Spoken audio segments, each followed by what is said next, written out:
What's up, everybody? Here I am on the Homestead in Arkansas. Gonna do a little update on the old vegetable garden here. As you can see, I have some things planted, some peas and some squash, cucumbers, and then there's sunflowers and parsnip, and there's a bunch of space for some other raised beds, but I might wait till next year to plant stuff there just because there's so many things to do this spring. I just wanted to get some vegetables started.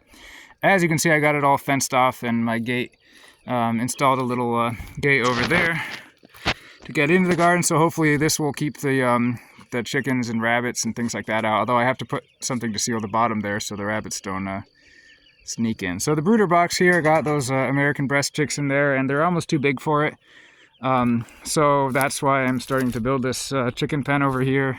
It's sized for 25 chickens of a medium breed. Oh, ignore that pile of trash right there.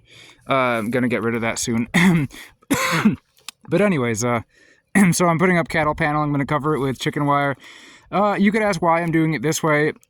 There's a lot of possible, there's a long explanation, I should say. I thought about it, and this is a bit structural. So I can cable tie some galvanized tubes onto here and have it come up with a 45 electrical conduit and go across and hang some really lightweight netting over the top, so the chickens won't be flying out. The main reason is, they're American breast chickens. It's a really good breed, so I don't want them to be race mixing with the neighbor's chickens. They're all good chickens, but if you specifically want to have that breed, you got to make sure that they're... Probably what I'm going to do is have up to 25 chickens here and in the coop that I'm going to build on the end here. And when I get more than 25, then I'll let all the excess will be out, free-ranging around the property and stuff. But this is big enough. Like I said, it's sized for 25 chickens. I put in some posts over there. This whole area. I'm trying to avoid the trash heap in the the shop, but that'll be gone soon. So I'm going to put cattle panel around the whole thing, cover that with chicken wire, and eventually put some netting over the top of it. But I got to do that real quick. Been racing around these past couple days, getting these posts in, the cement poured, the little cement mixer I borrowed from Scott over here, and it's a pretty nice little thing, Ryobi. So it's very, it's high quality when it's Ryobi, right? And it mixes one bag at a time. I guess you could fit 2 bags in there, but so you may remember I had this Carport made of 100% Chinesium, and the wind came and just destroyed it. It used to be over there, way over to the left, but the wind just destroyed it and broke it and ripped it up and everything, and all my tools were in it. It was kind of like the workshop, so I knew it wasn't going to last forever. So we finally had a big enough windstorm to destroy it. So now I got all my tools in this ugly ass pile, covered by tarps, really unceremonious, but I'm working on building an actual, real, proper workshop. You see how my grass coming in? I planted like 2 acres of grass. So anyways, over here, dug a bunch of footing holes with the tractor.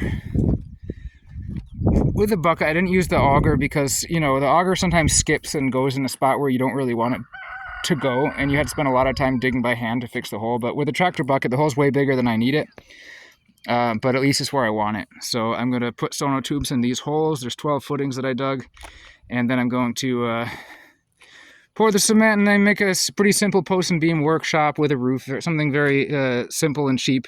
And eventually I'll put walls on it and do other stuff, put the little wood stove in it. So yeah, I'm happy that all the grass is coming in at the pasture.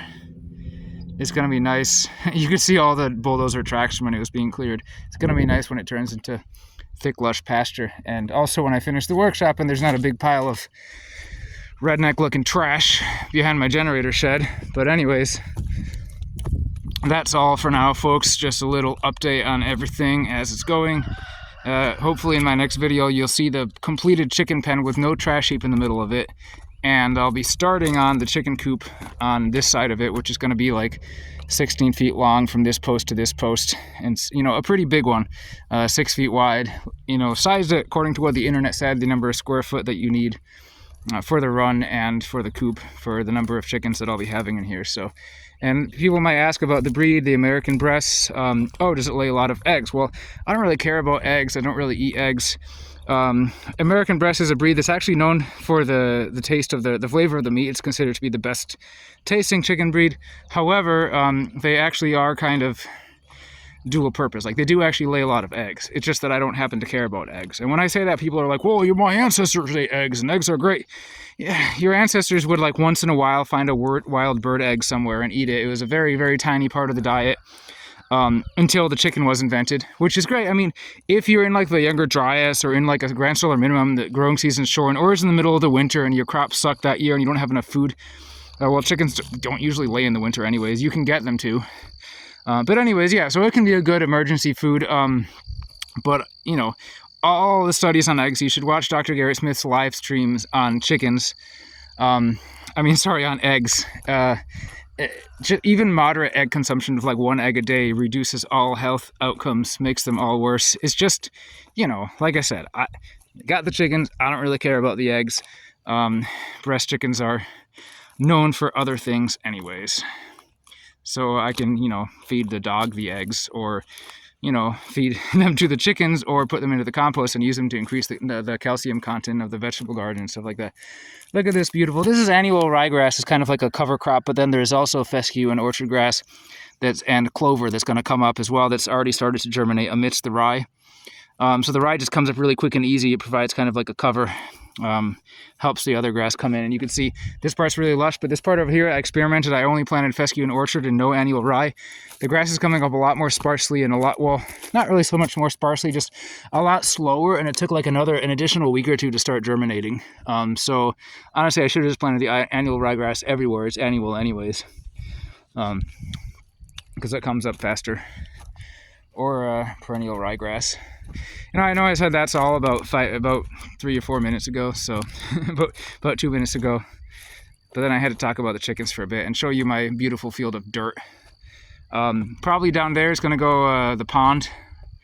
I'll zoom in there. That sort of area. I planted grass over there, but right around, let's see if I can get my hand on the camera. Right around here, I'll kind of dig it out. The guy with the bulldozer left, so I probably spent too much money on him anyways. The guy with the big excavator that could have dug the pond quickly. So, you know, I'll use one of the guys here has a tractor, so I'll just use that. And it'll take much longer to dig the pond, but it'll be an amazing pond. And then my ducks can swim in it, you know, because I got a couple ducks in the brooder box. Well, 4 ducks in the brooder box as well. So it's pretty cool. Oh, my shadow's so long. That's crazy. Anyways, I hope you all enjoyed the update, and I look forward to making another one soon enough.